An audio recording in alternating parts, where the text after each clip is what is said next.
State estimation part 2.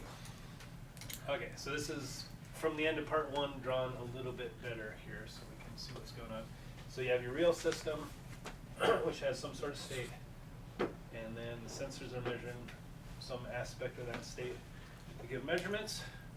So what you do in your estimator or observer is you simulate a model of the real system as best you can, and ignore this for the time being. Then from that estimate, you have some sensor model, which gives you a measurement estimate. You compare the estimated measurements to the real measurements to give you some sort of error correction, and use that to update the estimate. If everything's tracking perfectly and your error is 0, then the update doesn't happen, and your simulation is just simulating forward. But as soon as the true world and your simulation diverge, and you get a difference in your measurements, or if they're noisy, you also get a difference in your measurements, and that'll update your system. Okay, so the most common way of doing this is Kalman Filters, and people will typically refer to just about any estimator or observer as a Kalman Filter anyway. And there's a million varieties on Kalman Filters, and then there's about 4 or 5 other technologies that are similar that deal with nonlinearities in different ways.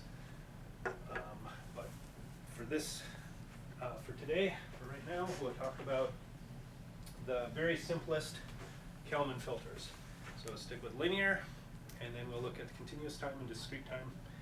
And I'm going to treat this from the point of view of dynamic systems. The other way you can look at it is from the point of view of like Bayesian estimators, where figure out what the highest probability of your state is based on what you've seen beforehand. We might do that later, but for today, we'll do it from the point of view of dynamic systems. I have one question. Yep. So between sensor model and comparison, where you have measure estimate, are you measuring the estimate, or is that your estimate of the This measurement? is your estimate of the Okay, measurement. that's what I thought. Okay, for the 2 red boxes, simulation and sensor models, Yeah. what is the purpose of those since we have the real sensors and the real robot? Because, well, we don't know the real robot, right? We have it, but the only thing coming out of the real robot is the measurements. What we want to get is at the state. But you don't measure, your measurements aren't exact values of the state, Okay. right? They have noise on them, and they might be different things, like, whereas we might want the part of the state being the center of mass of the robot, what we're really getting is the measurement of joint angles. So we still have to assemble it all together. But because it's not exact, and there's noise and whatnot, you simulate it. By simulating it, that gives you kind of your best guess, given everything you've known so far, your best guess of what your sensor should be doing, and then based on the error of what you're measuring, that makes you update your best guess. So in real time, just very briefly, is there a simulation of the robot running as the real robot is running? Yes. And also a simulation of the sensors rather than just Yep. filter sensors? Pretty much simulate as much as you can, such that you can estimate the full state. Okay.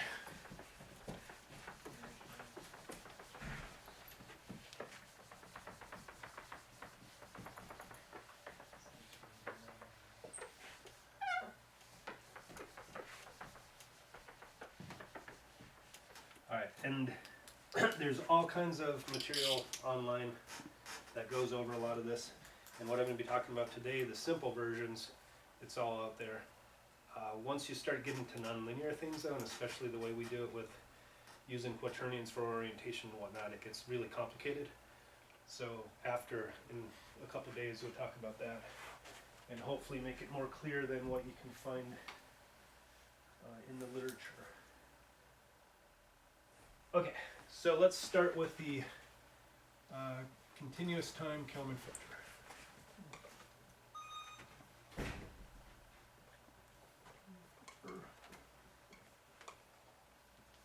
Okay, so you have some sort of system, x dot equals ax plus b,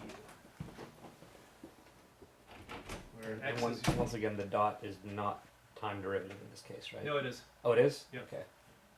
And these are vectors. Yep. Right. And this is pretty much the equation you start from anytime you're talking about linear systems, whether you're talking about linear control systems or linear estimators, and they'll be very similar. So U is your input, and A is your dynamics matrix, okay? Sorry, I just stood out for a second. X dot is not velocity, it is. It's your derivative of your state. So for example, Okay, so X is state. let's do a real simple system here. A mass spring damper. Okay. So with this we have mx double dot equals negative kx minus bx dot, right? Right. So our state would be x and x dot is our state. If we know both of those, then we know what's going to happen next. Right. And then let's add a little force here. So that force, so plus F. Okay? So then we can rewrite this as d over dt of x and x dot equals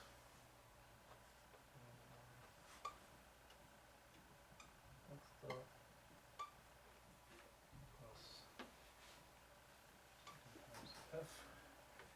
Okay, so x double dot, d over dt of x dot is x double dot is going to be equal to negative k over m times x minus b over m times x dot plus 1 over m times f. Okay, so this is x dot equals, this is your A matrix, x plus B matrix U. Where in this case U is just a single variable, there's not two inputs, just one. Okay? Alright, so then your output is y is going to equal cx, and sometimes you have plus du, but let's not have the input go to the output. Let's just keep this simple. That means trivializing now I knew the notation. Do you need a vector sign on the X dot in the upper left equation? Yeah. Okay. Okay. So maybe in this case, what we're measuring is just x, the position of the mass.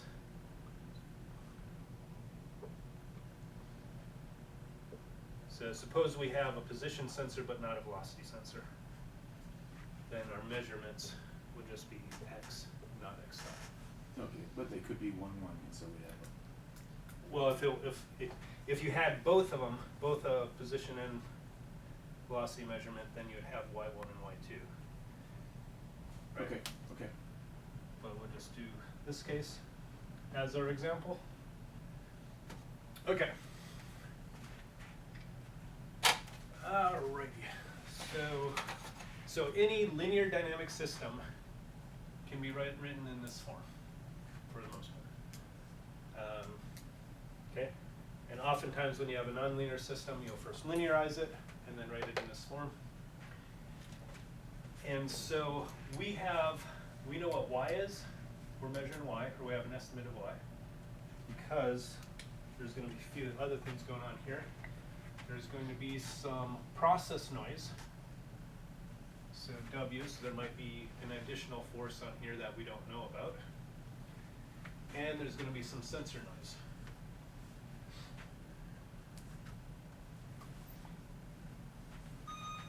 Which is just going to be noise that messes with y. So noise processing sensor is the same as modeling error? Yeah. Well, there's different types of modeling error. We also might not know exactly what A, B, and C are. Okay. For everything we're doing today, we're going to assume we know A, B, and C exactly.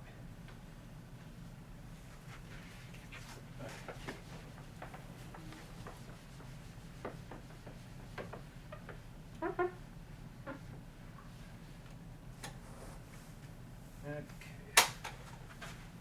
So, alright, so let's draw this out in block diagram form. So you have some input U,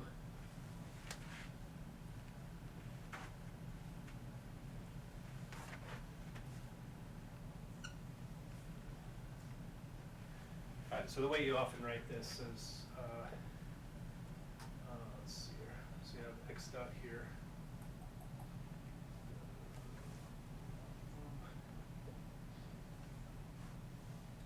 And so if you integrate x dot, that'll give you x. And then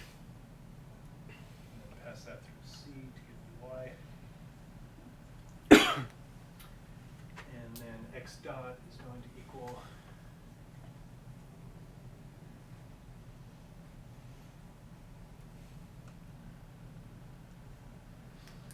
x dot equals a times x plus b times u plus some noise w,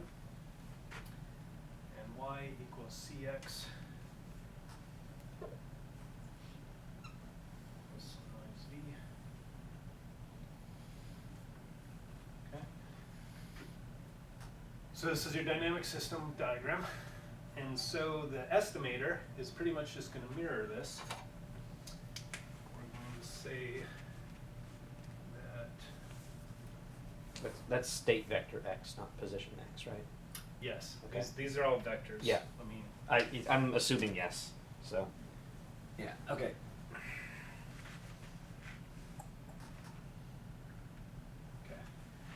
okay.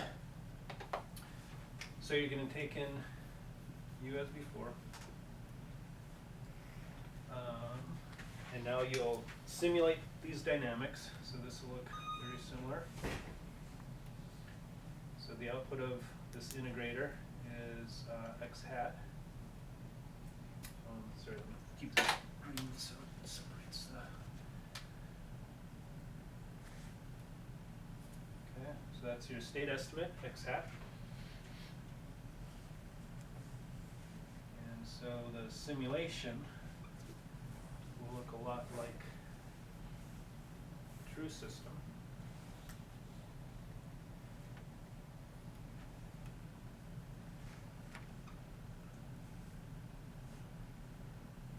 Okay.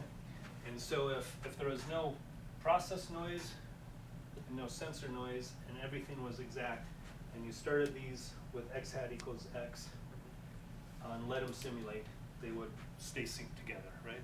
But as soon as there's some sort of process noise, then they'll get unsynced, or if A is slightly different than A or B is slightly different than these B's are slightly different, or if you start them in different, they'll be apart, and then they might diverge or they might just stay apart depending on these A matrices. So what you do then, like the diagram we had before, is you compare the two. Here, since they're linear, we can just subtract them.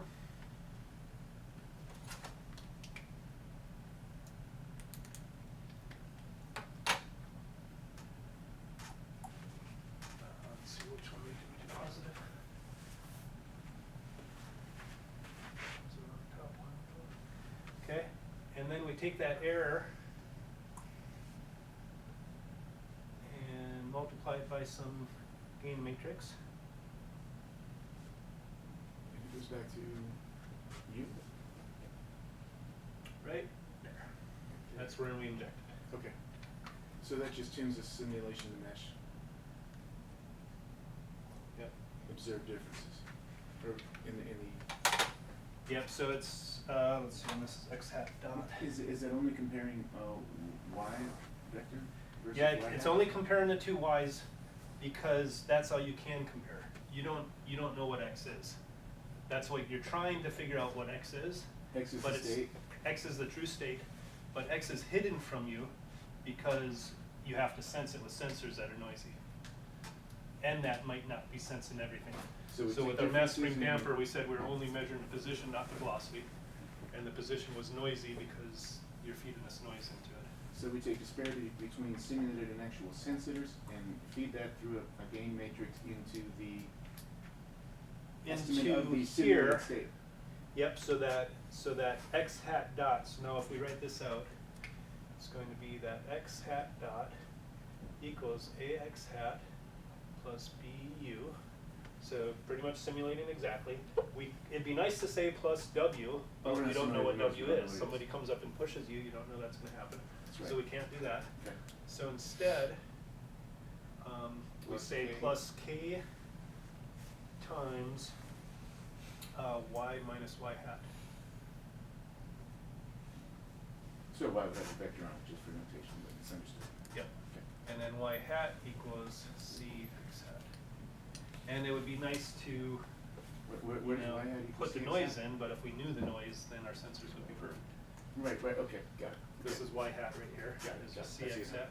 Okay. Okay.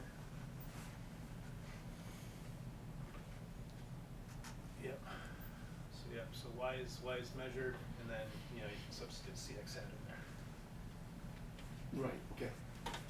Okay, so that's your linear discrete time, or sorry, continuous time Kalman filter. Does this all make sense? What part of this is Kalman? What makes it a Kalman filter? Yes. Pretty much all of this. And that's Okay. doing the, you know, simulating the system, having some sort of feedback. And then, okay, so then the big question is, what do you choose for K here? And not gonna get into that today, because it's, can be really complicated, but it's very similar to the same way you would design a control system. You've got a feedback system, and what I will do next is write out what the error dynamics are, and it'll look very similar to what dynamics of a closed loop feedback system look like, and the same tricks you can use, like pole placement, LQR, things like that. Riccati, You use Riccati equation type stuff for figuring out your gains in LQR. So with a estimator, it's called LQG, linear quadratic Gaussian.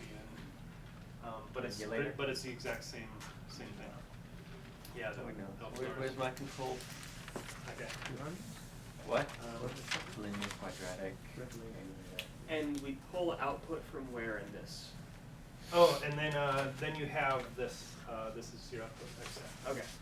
So now that's your state. That's what you want to know. That goes Because into your. if you could simply spy on this, that's what you do. If you had that, you Yeah. just use it, but you don't. You only have this, which has noise on it. So you're trying to make this match that. So we have the constantly running simulation. And in fact, let me not call that E, because I'll be using E to mean that minus that, or that minus that. Right, so this is a y, Let's call that like delta delta y. y or something? Okay. So we have the constantly running simulation, which we pull our state from, and then we're using this to feed back our sensors into that simulation in order to keep it So accurate. graphically, we need an arrow from the x hat up to the right, crossing over the line. right? Sure. But yeah, it's understood. Just something that indicates that's the output. Yep. Okay. Yep. And then that's a nice abstraction barrier. From then on, you use x hat and assume it's perfect. Okay. So this whole process, moment by moment, keeps that estimate really pretty close. Yeah, and for linear systems where these things are Gaussian noise sources, you can know the exact bound on what the errors are and things like that. Sure, because we have the statistics. Okay. Okay. So how does this do sensor fusion if you have a bunch of different sensors? Well, that's where y has multiple. Yeah. Is a large vector. Yes, You that just is the- pop them all in there. Okay. And And if some of them, so if there's a lot of sensors. sorry, I should rephrase that. How do you balance the sensor fusion? That's in K? Yes, Okay. exactly. So K would be a matrix for each sensor. Yeah, so K is going to be a matrix that goes from sensor errors to state updates. So if there are M sensors and N state variables, then K will multiply all your sensor errors, so this will be M, to get N updates. Right? So this is K. So K is going to be M this direction and N this direction. And so for any number in here will state, if I have an error in that sensor, then I should update this state by that amount. And that's how it does all the balancing. And then for the various ways of designing K, they'll take into consideration things you know about V and W to do that balance properly. Okay. And then on another question, on the simulation side, where we take our state and convert it to sensors, Here. is there a way to include an understanding of what the sensor noise typically is in that, or are we just assuming that those sensors are perfect? Well, you assume that these sensors are perfect, and where the knowledge of the sensor noise comes in is the design of K.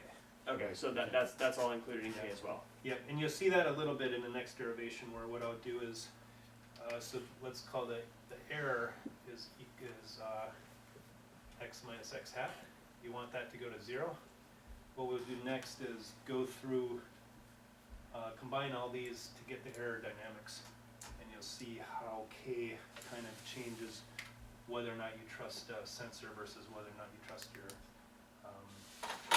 to what degree you trust your simulator. So the confidence in the sensors, the various sensors such as they are, depends on the state itself. Well, with the Kalman filter, it will, but I'm just gonna do a simple one right now where I assume K is constant. Okay. So, which means that in design of K, you're assuming that your noise models never change. V and W, don't change. But in general, V and W will change over time, and you know they're changing, and therefore K will change every time step 2. And B&W will change based on state Yes. and on the noise too. Yep. Because depending on the way your state is, that might mean that a noise will affect the sensor a different amount. But that's more advanced stuff that we'll get to another time. Okay. For now, since I'm doing this from a systems dynamics point of view, let's just assume K is a constant matrix, and let's go through the algebra to get what our error dynamics are. All right?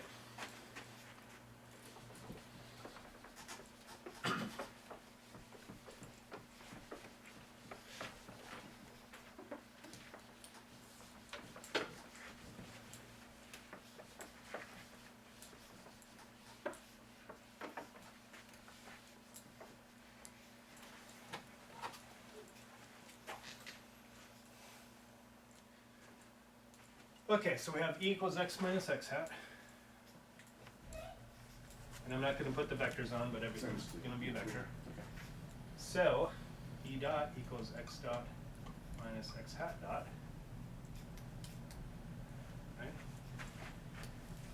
Which, x dot, we know, is ax plus du plus w.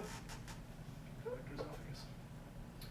And minus x hat dot is ax hat plus bu plus k,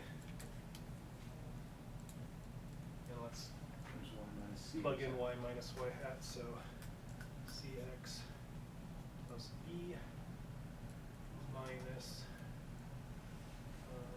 cx hat. Right? Wait, is that in there? Yes, it is. Okay, so you have bu minus bu. So because we know what u is because we're commanding it, and we assume we know b perfectly. So these just cancel right out. Right. Okay, so we get ax minus ax hat, which is the same as a times e. Well, let me just write it out one more step here. X minus x hat. So that's that one and that one. So minus k times c, x minus x hat. It's kc minus x hat. Alright, that's minus kcx minus kcx hat. So that takes care of those two terms. Plus w takes care of that term. And plus kb, or minus kb.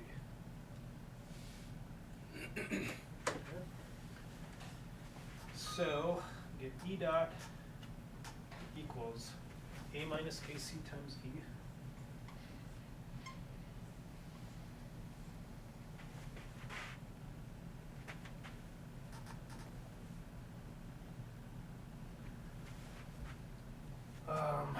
Plus W minus KC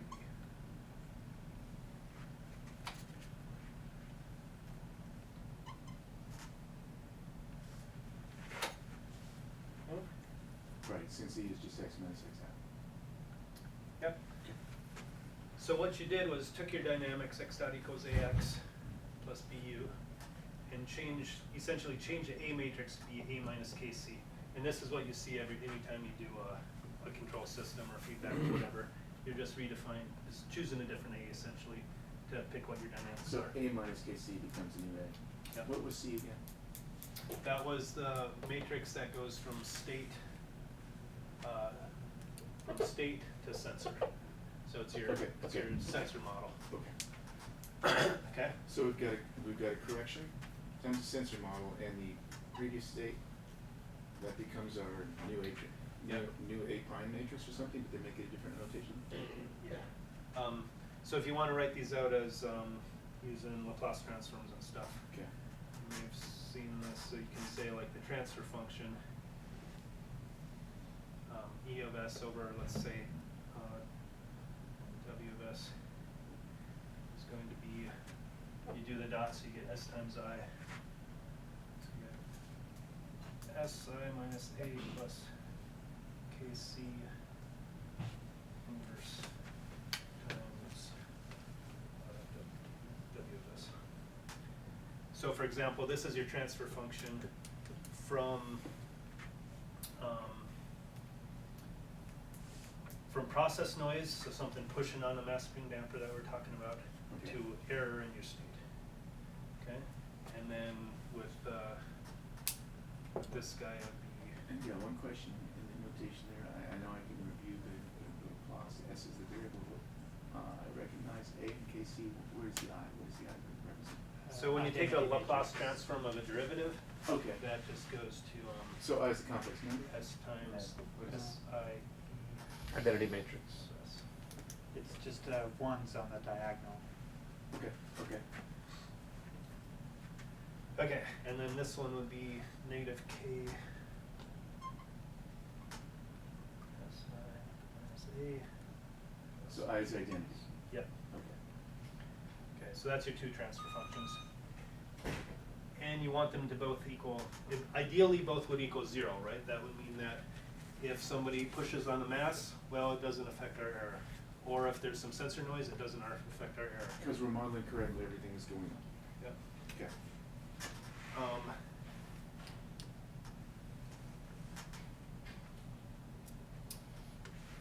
But they're not going to be 0, and they're going to have different relationships. Why is it V on the bottom? Is that just because That's of the class? this V here, right? So this is the sensor noise, Okay, and what was the W in the one above it? and that's the process noise. This is being pushed on the mass, and this is noise on sensing where the mass So the is. two right boxes, they look very similar, but they also look different. Right, So those because are all I'm changes. doing, so the way you do this, Johnny, is for, if you want to find the transfer function from the W to E, you say, okay, assume the noise is 0. You know, get rid of all the other terms. We're And just W doing each represents? one at a time. And then just take your Laplace transform of W, which is just W of S, and do the algebra. Okay, and what was the English word for what W represents? The process noise. Okay, That's okay, okay. And this is the sensor noise. Okay, okay.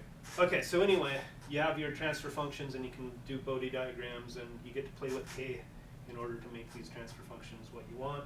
Of course, you're limited because of all this other stuff that's in A and C. There's only so much you can do. But what I want to do is kind of show how you can see that.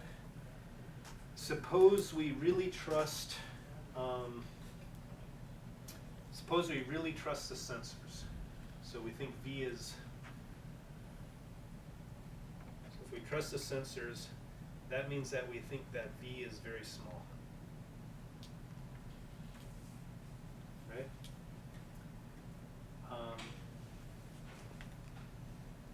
Let's see. So what I wanted to get at is if it intuitively it makes sense, if you trust the sensors, you should crank K way up. Right? If there's not much noise on the sensors, then just trust them. And so if V were small, forget about this. Then we want this to be really small. So we should set it such that A minus KC equals, kind of in some sense equals 0. You can't make it equal to exactly 0. So that E dot just equals E equals that. So that, you know, K kind of equals, what is the A C inverse? Kind of, I'm going to put like approximate here because you know, you can't inverse C. But you could solve for a K. You essentially could just say, let's just do the correction, which corrects us as best we can to get rid of our error. Why can't we But use C? this would be really large not because square. it's not square.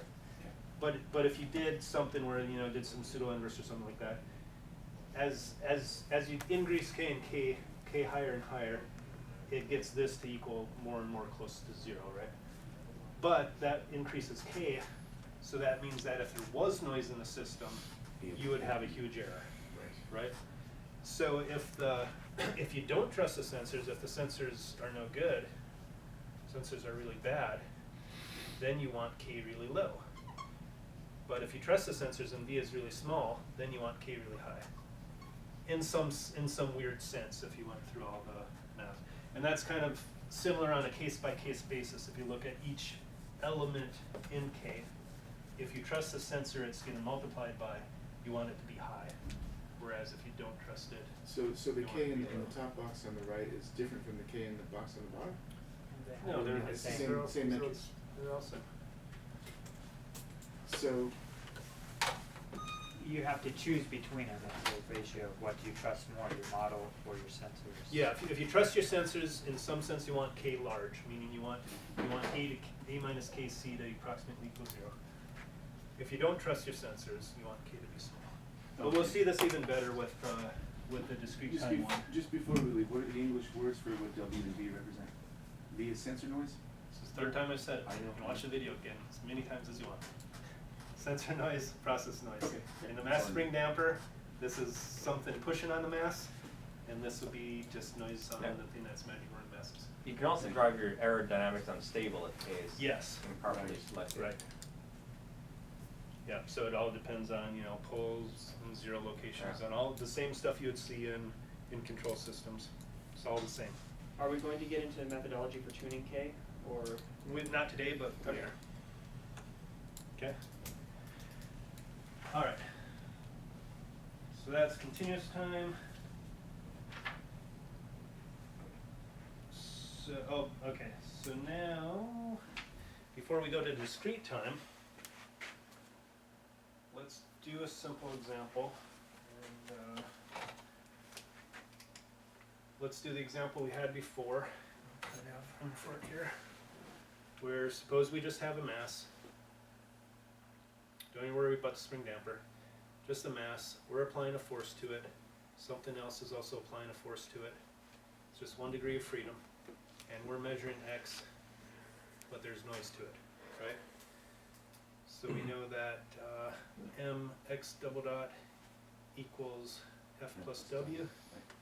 So you can write this out as d over dt of x dot equals 0, 1, x double dot 0, 0, x dot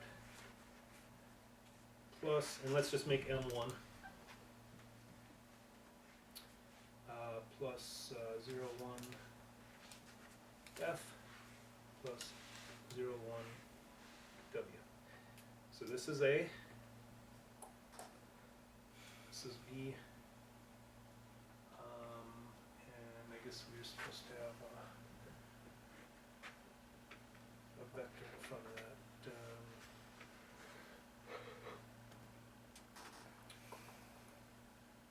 Let's see.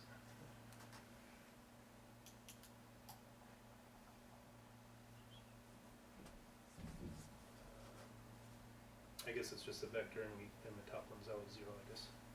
Just look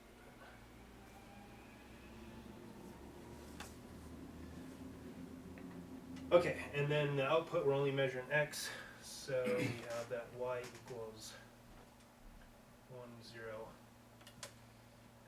x dot, and this is c. So what I want to do here, if I can do this properly, is show that this Kalman filter is equivalent to just differentiating X to get X dot and low pass filtering it. So there's always a lot of confusion. A lot of people think, oh, Kalman filters are magic. They're so much better than just differentiating and filtering. I mean, like 20. He's not here. But to say it. in this simple case, they're numerically equivalent. In more complicated cases, a Kalman filter will give a lot of things in that. It'll do a lot of transformations before doing everything else, and so it adds a lot of value. But for something, it's nice to know though that there's really no magic there. It's the same as differentiating low pass filtering, and that's why it's called a filter, because it filters it, right? What's the borderline for simple in this case, roughly?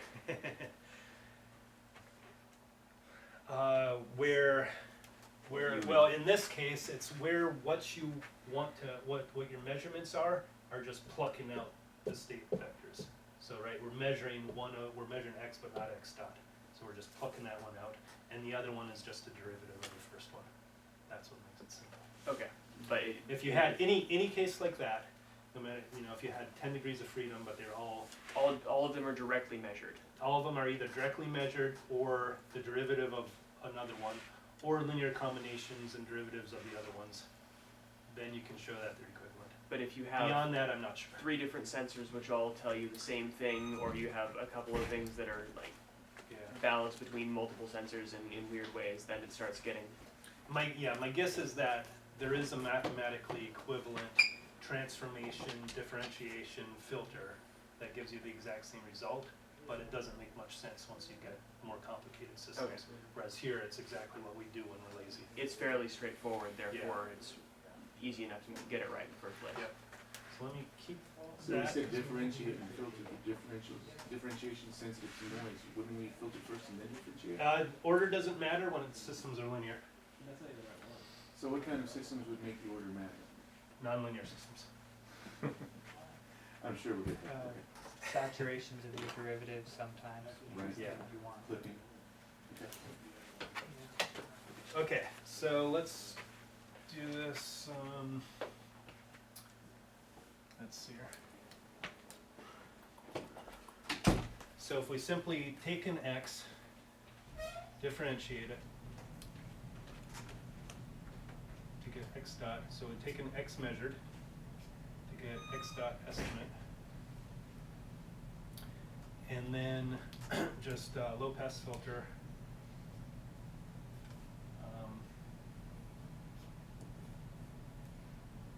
Let's see, X measured to get X estimate. Oh, sorry, and then low pass filter, this one. X dot estimate. Oh, this one. X dot estimate noisy. Okay. Let's see here, and that's all we're pretty much doing. So then, It's hard to read the writing on the top line. X dot. just X dot estimate. Estimated, okay. And then it's still estimated let's see. beyond after the estimate. One second, I remember how to do this.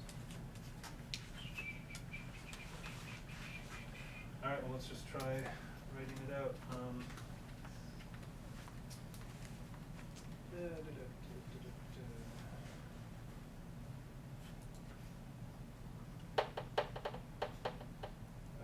Well, let's write out what a low pass filter is, and let's do this all in Laplace diagram. Okay. So A over S plus A, right, is a low pass filter. That's what we were saying before. And this one, let's do that A1, call this A2 over S plus A2.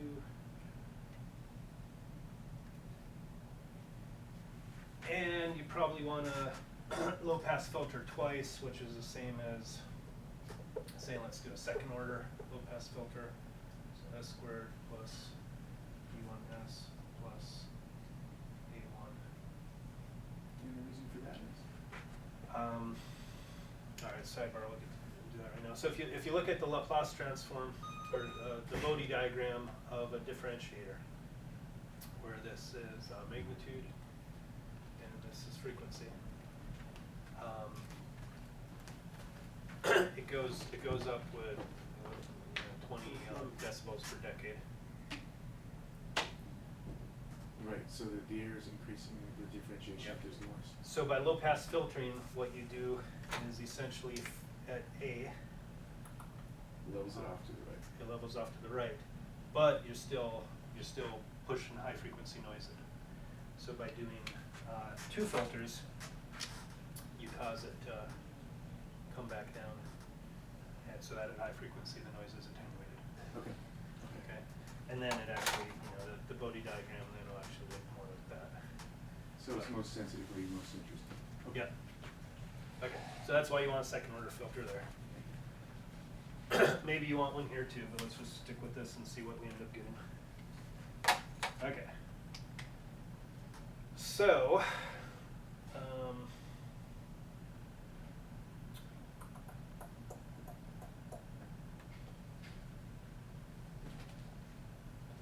all right, let's move to the right side now and see what it looks like with that Kalman filter.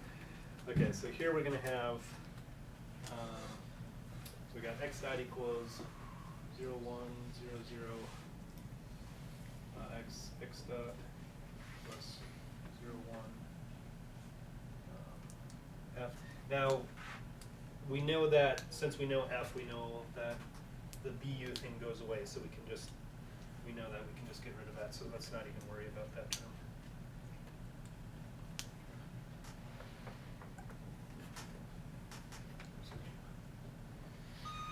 Y equals 1, 0, x dot. I suppose I can just jump straight to these equations, right? So Why you don't we mean, just do we that? can leave the F term, the B term out for the error estimate, but not for the X dot? The X dot is state change and E dot is error.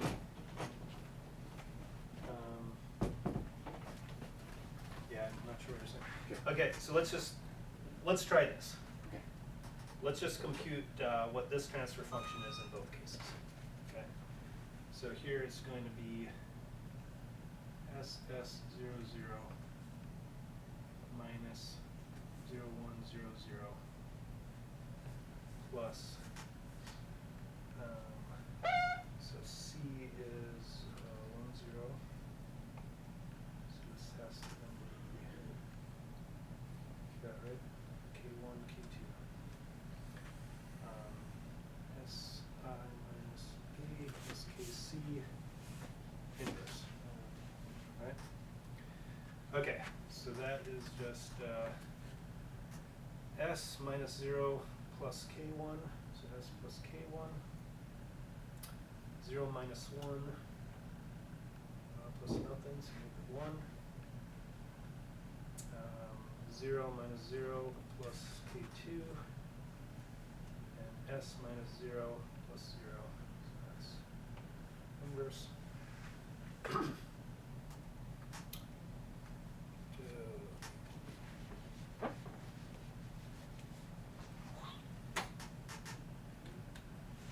Okay. So to invert that, it's going to be 1 over that times that, s squared plus k1s. And then what do you do? Flip these two and negate these two? Is that right? Yep.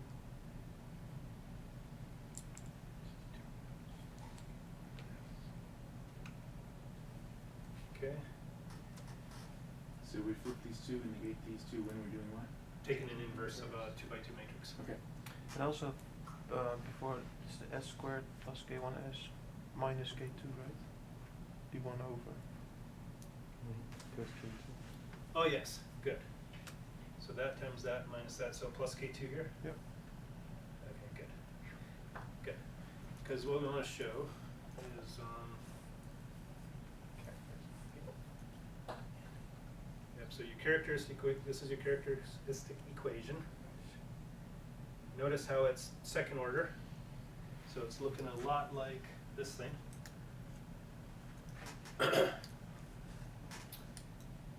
Is it in fact the same?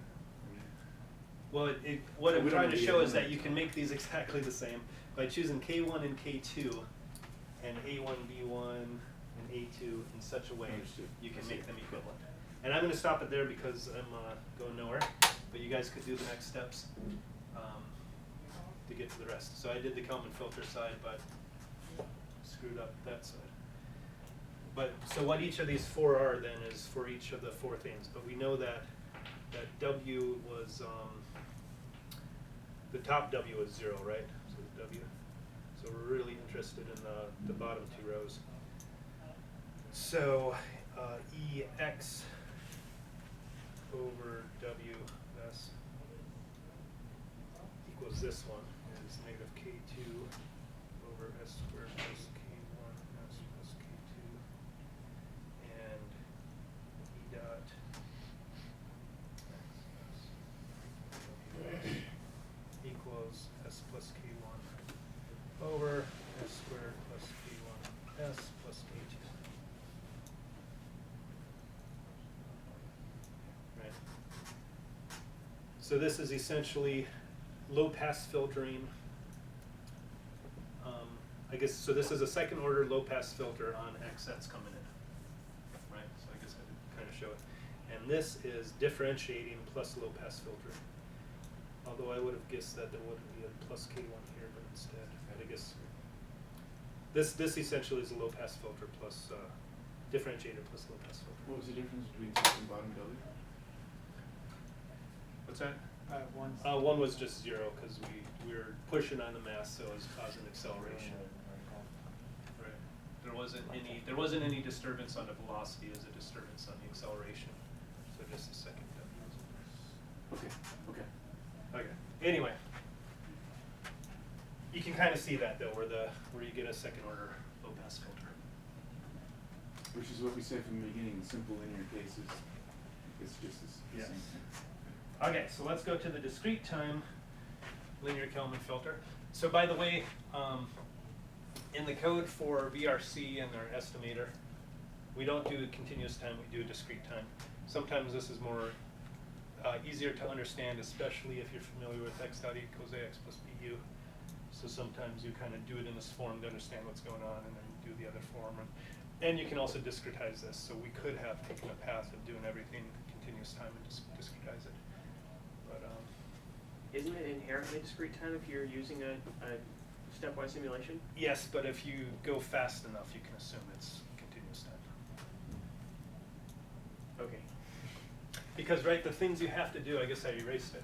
You have to, the blocks you had were an integrator block, Yep. which is really easy to do in a computer. You just add things up. Yep.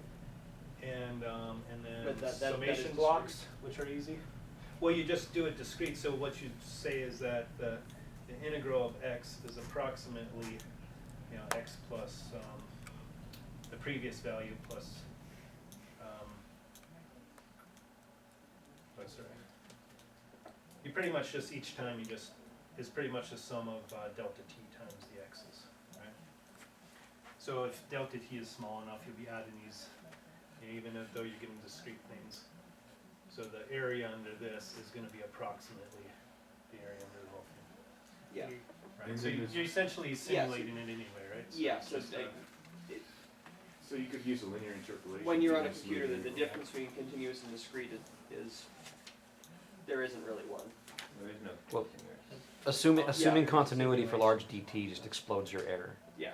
yes. Right. So as your DT shrinks, your error accumulation shrinks. Okay. Yeah. So the DT is almost like a delay with this different dynamics, but it does explode the error. How big is too big for a time step? Well, it depends on how fast your dynamics are. Yeah. If your dynamics are really slow, then you can take a really slow time step. If your dynamics are fast, then you have to take a fast time step. So in Earth gravity for a humanoid robot. Well, when we simulate robots in like simulation construction set, we usually typically use 1/10 of a millisecond time steps just for the simulators. Okay. That gives them. How about weather? Weather, you probably want about a millisecond and a trillion state variables. But I don't know. It's a good question. How about the economy? Right. So if you want a So it applies in that. I'm sure somebody tried that. But that's chaos. It's probably some PhD somewhere. stupid filter. Yeah. That's probably If something. you want a Nobel Prize in economics, all you need to do is figure out what the next state variable is, add it to the model. And you get the prize, and then the next guy adds the next state variable, until eventually you're simulating human brains. So looking ahead, where will our next lectures in the series be going? What's that? Where will we be going next with the Right here, Kalman discrete time Kalman filters. filter? Okay, okay. Okay, so discrete time Kalman filters, you have xn plus 1 equals xn, plus, for some reason people like to now use g instead of b on the input u.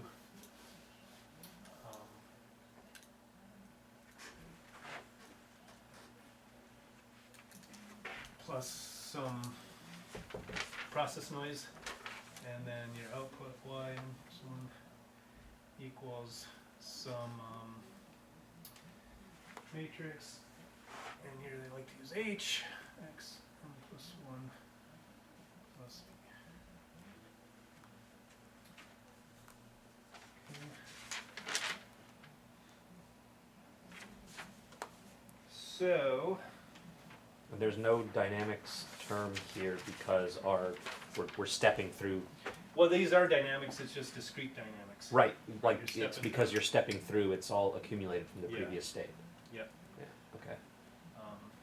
Oh, and this should be, sorry, sorry, there are. Okay, that's what I was Yeah, talking okay. about. Okay. Sorry, forgot the others. Yeah, so that's similar to your A matrix, but where instead of the derivative of x times a, Right. the derivative, instead of the derivative, it's the next one. It's stepwise. Yeah. Yep. So if it's a matrix, it's not forced Yep. from the previous example. Yep, and It's again, just these against are all the matrix. vectors again. Okay. So Okay. they just chose FGH to be an alphabetical order. Yep. Okay. So try to kind of quickly draw this little block diagram again. So you have U coming in, going through the G matrix, and let's see here. So in this case now you have summation. So instead of having an integrator like we did before, we have a delay element in delta t, meaning the next time step. And so that's the output of that is your state.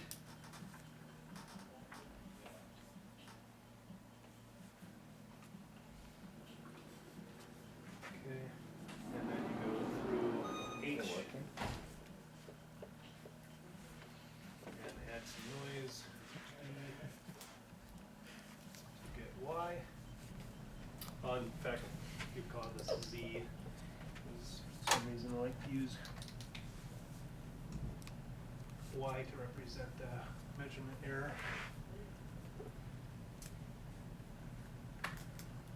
So Z is now measurement error? No, Z is now your measurement. Measurements. Okay. And B is still, noise? Yeah. Yeah, V and W are still your process noise. Z is sensor noise, Sensor W is noise. still process noise, okay. Yep. Okay, so this is your this is your true system going on here. And then for the estimator, you pretty much do like you did in the other one, and copy it. So pluck off U, go through G, so that U completely cancels, disappears. Then go there. Got your delta T block, and I'm going to stretch this out a little bit. So this is your estimate, x hat of n. That goes through H. You don't know what V is, so this is Z hat. Okay. Subtract the 2, similar to what we were doing before. And this is what we're calling this delta Y. Now we just call it Y, and these are called Z. It's just kind of the standard. And then you pluck that back out here.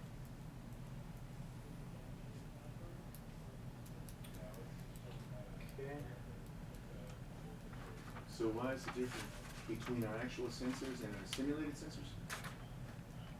Yep, why is the difference between the actual sensors and simulated, and we'll hold off on that first. Let's first just see that these are exactly the same, except we don't know what W is on the bottom. And we don't have V either. And we don't have V either. If we don't know what W and what V is. So they're going to diverge from each other, so we have to use this signal to come back and feed it back in here somewhere. And with this one, what we do, oh sorry, and this doesn't go here actually. This is a little bit trickier. Because this is going to be, let's see here. That's wrong. Put that back, that's X in. And this is Xn plus 1. And we actually have H times Xn plus 1, not H times Xn. So, this over here. Plugging it off here. Okay. Because there's got to be some now versus a moment ago in between. So we're going to do the same thing here, plug this off here. Then what we do is take this and multiply it by K matrix like we did with the continuous time to fix things. And where this plugs in then is right here. So we add another symbol here.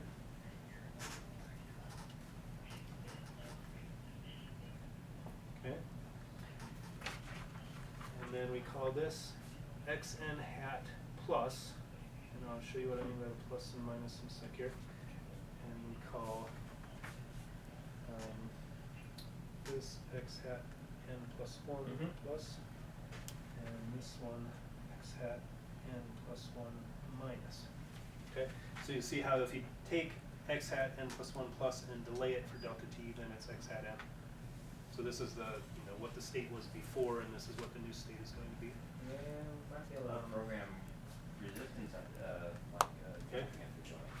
So what you're doing is you're, So the top line going from there to the H on in the bottom picture is X hat n plus 1. this is X hat n just plus. No, the top line no going plus in- 1. It's into the just, H. it means a plus meaning out. So minus is the precursor estimate, and plus is the post-cursor after you make the update. So let me try to explain this a little bit. Oh, I got that, but that wasn't my question. The line going from there leading into the lower H box. It's Xn plus 1 minus. That's Xn plus 1 minus. minus. Yep. Yeah, Okay. send me the, Okay. can you email me the? All right, so the true dynamics are that the next state, Xn plus 1, is F times Xn plus G times U plus W, right? So this is the next state. We're trying to estimate what that's going to be. So we take F times our estimate, add it to G times our inputs, okay? And that's going to give us what we think the state would be if we didn't have any sensor information. But we do have some sensor information. So this is the estimate ignoring the current sensor information. And then this is the estimate not ignoring the current sensor estimation. Got it. I got it. So this is ignoring the current sensor estimation. And then we look what our current sensors should be, And K. see what the error multiplied by K, and say, oh, we should correct because our sensors aren't exact. So our output. And this is our posterior estimate, what we think the state truly is, based not only on our dynamics, but also on the information we got from the sensor. And that's our output. And that's our output. Yep. So if we do the little dot here, pull it out, and use it. And from that point on, you got your abstraction barrier. You assume it's perfect for the rest of your controller.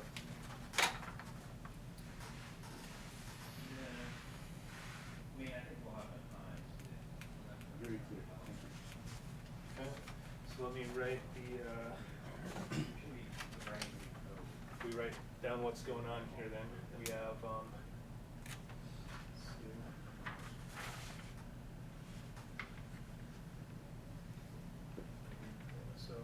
x hat n plus 1 plus equals, so it's going to be f times x n hat plus g times u plus k times y, which is z minus z hat, where z hat equals h times x n hat minus, which is the same as h is f times x hat n plus g.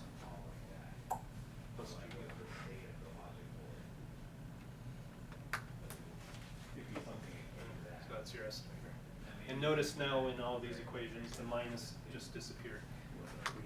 But you're doing it in two stages. You do that one, and then you do that one next. What I'll write down next is the error dynamics, but instead of going through the algebra, I'll just write down the answer.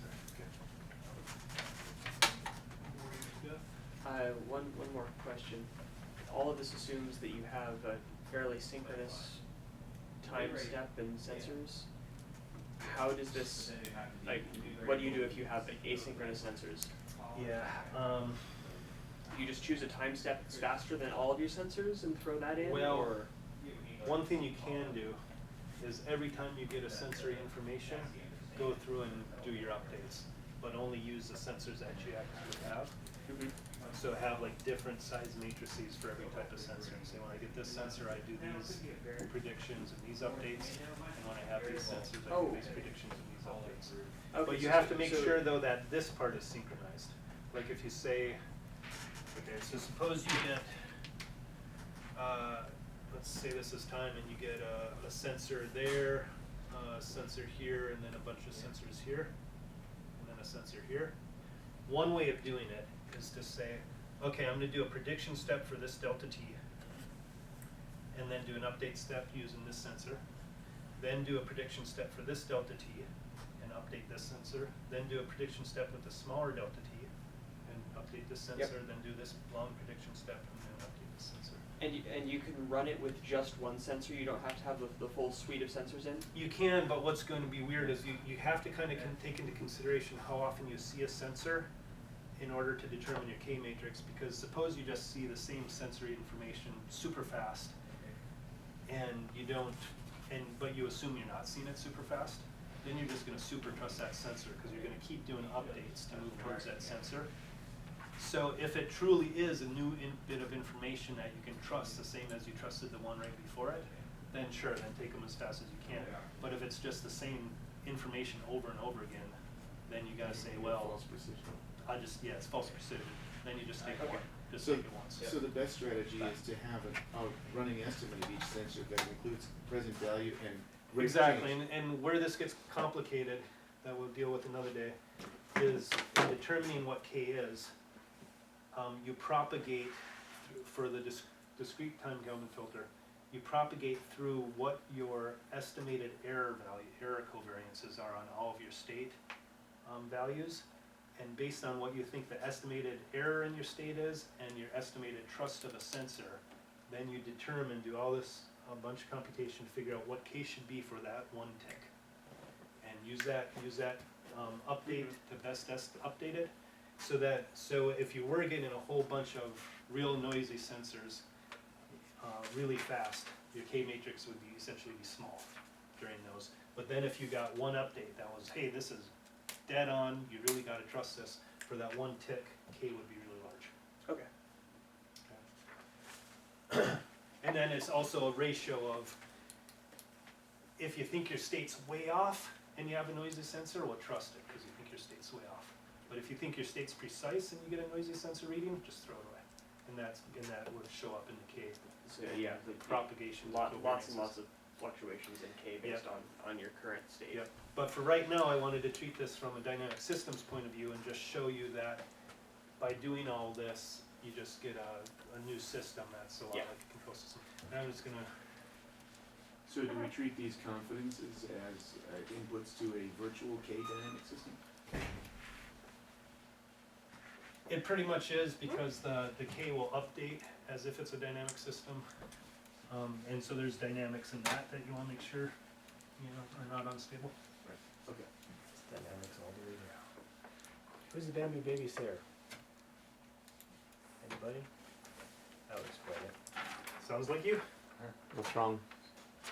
Well, no, I just, Maybe it's been it's been broken for a failing, while according to my email. and, I'm making a bunch of project changes, but I can't tell if it's failing because of the changes I made or not. The failures don't point to anything I'm doing, but Are they compile failures or test I failures? can't even tell what it is anymore. There's I don't see compile failure. I see a unit test, but it doesn't show up in red, which means it's not a failure, but it throws I'll exceptions look at it that after aren't this. red. If Something you weird's going If on. you made new projects and then made other projects that are pre-existing depend on new projects, then that's what's broken, and I have to go in and rewrite the build script. That could very well be. So like you made that localization thing, Yep. so now if existing projects are suddenly depending on localization, that'll break Bamboo. So MAP certainly is, but the thing that fails is robot control. I'll take a look at it. But yes, that localization is the thing we're trying to get in there. Yep, I just have to rewrite the build script. It'll take me about 30 minutes. I'll do it as soon as this is over. Unfortunately, Bamboo gives me no good indication of what the problem is. If you look at the build log, I it'll- did, and excellent. And that, my friends, is why you pay attention. Now back to your previously scheduled program starring Jerry Pratt. Should I do an infomercial later? Sure, go for it. That's up. And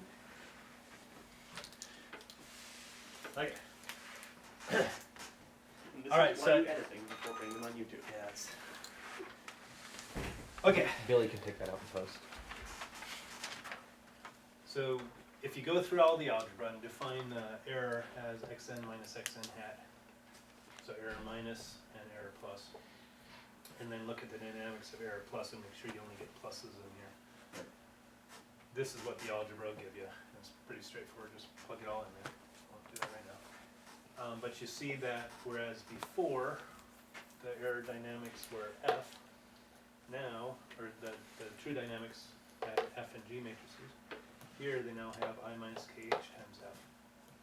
So in this case, you can completely cancel things in the discrete case. If you want the next error to not be a function of this at all, then you want this to be 0, right? So I minus KH equals 0, apply that K equals H inverse. If you can, assuming that H is squared and you can invert it. What this would mean is to, by setting, or another way of just saying it is, you want KH to be approximately I. You crank up K till it is. What this would do is, it would perfectly trust the sensor information. It would say, okay, I think the sensor should be 0.3, it's saying that it's 0.6, have 0.3 error, therefore I need to adjust this to be 0.3 more so that it's exactly the same. So you just completely trust the sensors. So this is if you have good sensors. Like 0.3 and 0.6 seem to differ. Whatever. Okay, yeah, okay. You get the point. Not trivializing it, yeah, that's Okay. okay. So good sensors, you essentially want large K. If you have,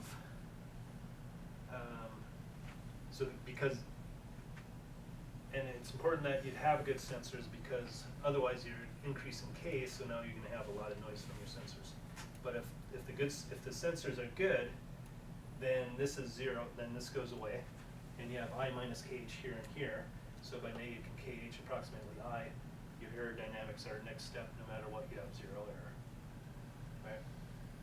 But if you have bad sensors and a real good model, then you want K to be small.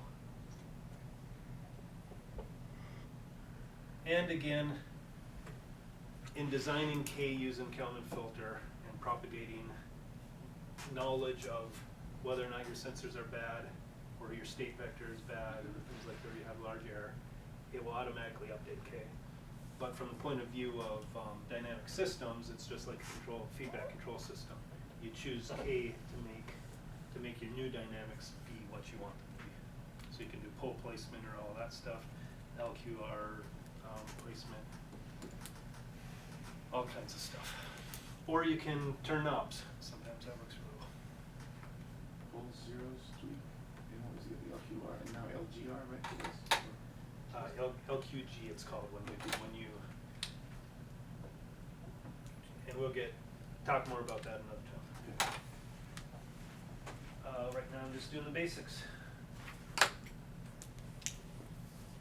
Okay, so that's a discrete time linear Kalman filter.